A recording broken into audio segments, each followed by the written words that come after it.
Halo para warga isekai sekalian. Setelah seminggu libur, akhirnya Oda kembali mengeluarkan One Piece chapter terbaru. Sekarang ada nih One Piece chapter 1143. Chapter ini menjadi pembukaan dari tegangnya arc Pulau Elbaf. Pergerakan God Knight, kehadiran Loki, hingga persiapan para raksasa untuk melakukan perlawanan sudah dimulai.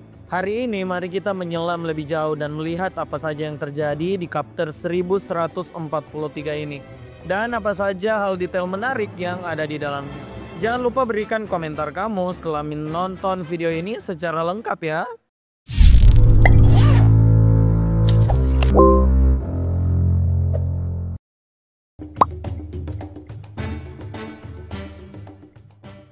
Chapter ini dimulai dengan para raksasa yang sudah mulai bergerak untuk menyelamatkan anak-anak mereka yang coba diculik oleh para God Knight.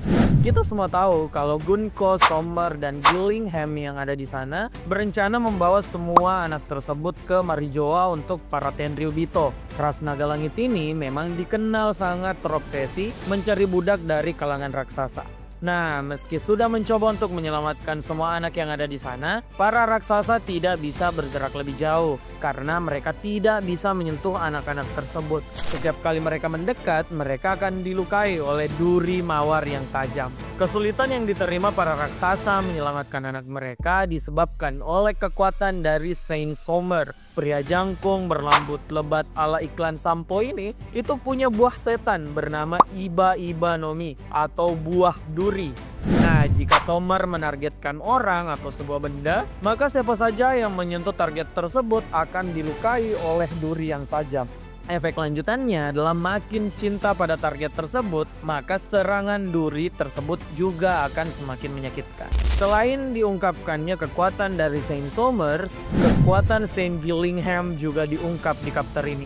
Pria yang mencapai awakening ini memiliki buah setan Dragon Fruit mode Kilin. Kekuatannya adalah mewujudkan mimpi seseorang. Di chapter ini, Gillingham bisa menarik garam dari mimpi Sommer saat mereka makan. Kekuatan dari Gillingham yang juga jadi alasan ada banyaknya monster yang muncul di sekolah anak raksasa pada chapter sebelumnya. Semua monster itu sepertinya adalah mimpi buruk dari anak-anak Elbaf. Selain menyorot konflik besar yang terjadi di dataran utama, kejadian di Underworld di mana Luffy dan Loki juga berada mendapat porsi yang pas. Siapa sangka meski Loki punya badan besar, kekuatan dahsyat, palu raksasa, serangan petir, dan serangkaian hal menyeramkan lainnya, dia masih kalah oleh Luffy. Kekalahan ini juga lumayan memalukan karena Loki cuma dipukul dengan ringan oleh Luffy menggunakan kekuatan semacam Gear 3. Hal ini sebenarnya masih bisa dimaklumi. Loki masih terperangkap batu laut, jadi kekuatannya jelas tidak bisa keluar maksimal. Dan juga Loki baru saja terluka karena diserang oleh Samrock. Setelah dikalahkan oleh Luffy yang tidak ingin ada korban menyuruh Garp untuk merawat Loki. Nah, saat Loki dirawat, siapa sangka kalau di sana ada Hajruddin yang malah mengalami flashback dengan kehidupannya bersama Loki. Loki dan Hajruddin itu dianggap sebagai anak dari Raja Herald, penguasa Elbaf. Nah, Loki di kehidupan kecilnya itu terus membuli Hajruddin di masa kecil mereka. Di sini Hajruddin tiba-tiba mengeluarkan kapaknya untuk mengakhiri Loki, namun ditahan oleh semua orang. Hajruddin ternyata emosi dan ingin membalas kematian Harald yang disebabkan oleh Loki. Di dalam keadaan tersebut itu Loki tidak banyak bertindak. Dia hanya mengatakan kalau Hajruddin harusnya melihat gambaran tersebut lebih luas. Kalau Loki tentu saja sebenarnya tidak ingin membunuh Raja Harald. Nah, dari sini chapter 1143 berakhir. Untung saja chapter berikutnya itu tidak libur lagi. Di chapter ini tentu saja akan menyenangkan karena ada banyak hal yang patut kita bahas lebih panjang. Jadi tetap bersama kami.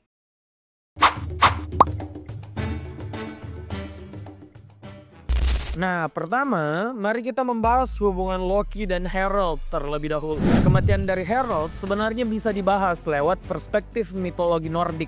Dalam mitologi ini, Loki adalah anak dari Raja para Dewa Aesir, yaitu Odin.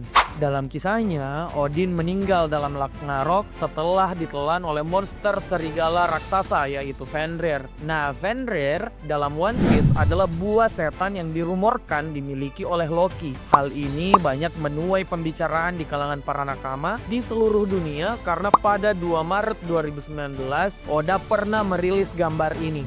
Nah, seekor serigala berbulu warna ungu. Kemudian dalam cover official Arc Elbaf sudah dipastikan kalau Loki berambut ungu. Jadi ini kaitannya sudah bisa dipastikan kalau kisah Loki mengakhiri ayah angkatnya bisa jadi datang dari mitologi Nordik. Pertanyaan pamungkasnya, kenapa Loki melakukan hal tersebut? Kenapa Loki mengakhiri hidup Raja Harald? Nah, hal ini sebenarnya bisa dijawab lewat kekuatan utama dari Odin yang dikenal sebagai All-Seeing Father. Kekuatan ini memberikan Odin kemampuan untuk mengetahui semua ilmu pengetahuan dan juga masa depan dan masa lalu. Nah, bisa jadi Harald yang diakhiri oleh Loki itu memiliki pengetahuan di masa depan dan menyuruh Loki untuk mengakhirinya sendiri agar tidak merugikan orang lain. Harald meminta Loki karena tahu bahwa hanya Loki yang bisa melakukan aksi sadis tersebut. Hajruddin tentu tidak bisa melakukan tugas berat itu. Nah, itu tadi kalau hubungan Loki dan Harald yang bisa jadi menggambarkan tentang cerita Odin yang dimakan oleh Fenrir.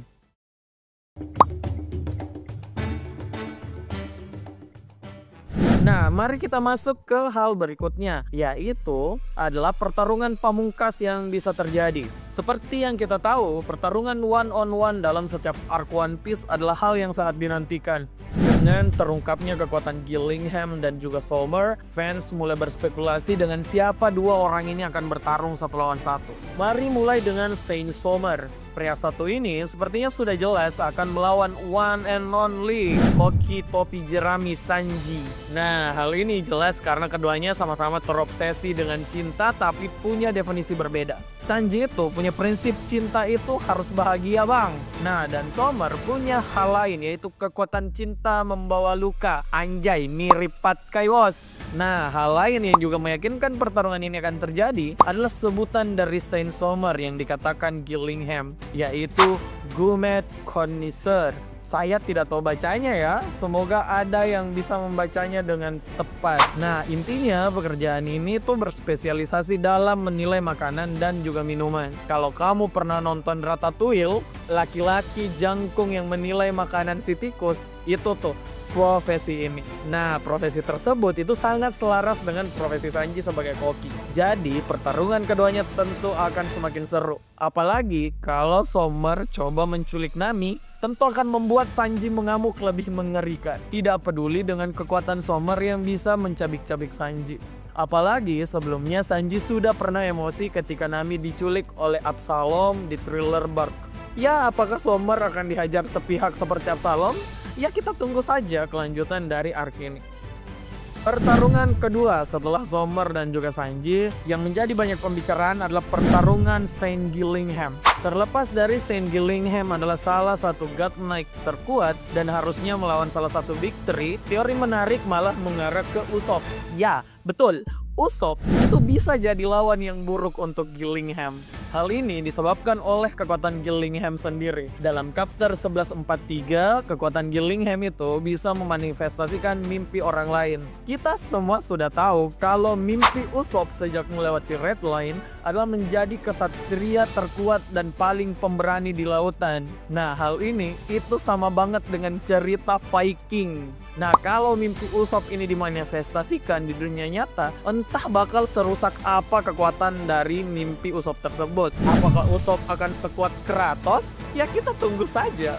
Nah, selain itu, buah setan yang mengandalkan mental lawan juga sudah terbukti tidak berdaya di depan Usopp. Di Thriller Bark contohnya, cuma Usopp yang bisa mengalahkan Perona karena hanya Usopp yang tidak bisa diserang oleh buah iblis Perona. Nah, terlebih lagi, Usopp memang banyak diharapkan untuk memiliki peran lebih dalam arc Elbaf oleh para fans. Sejak Little Garden Arc saat Usopp bertemu Dory dan Brogy, Usopp kemudian memang sangat mencintai budaya para raksasa. Kemudian di beberapa arc sebelumnya, Usopp juga berteman dengan para raksasa. Lalu ada momen Dressrosa saat Hajruddin lah yang pertama kali mengumumkan Usopp sebagai God Usopp. Ketertarikan Usopp pada para raksasa ini membuat wajar jika dia mendapat peran lebih di arc Elbaf. Lagi pula, kekuatan Saint Gillingham ini sangat rusak kalau melawan kru topi jerami lainnya. Utamanya Sanji. Kalau mimpi Sanji yang dimanifestasikan, itu bisa jadi One Piece malah jadi anime 18+ coy. Setelah membahas semuanya, berikan komentar kamu tentang One Piece Chapter 1143 yang sekarang. Segitu dulu buat pembahasan hari ini. Kalau kamu suka dengan kontennya, kamu bisa like, share, dan subscribe channel ini. Lalu berikan komentar kamu terhadap konten ini ya. Nah, sampai jumpa di obrolan Isekai di video selanjutnya.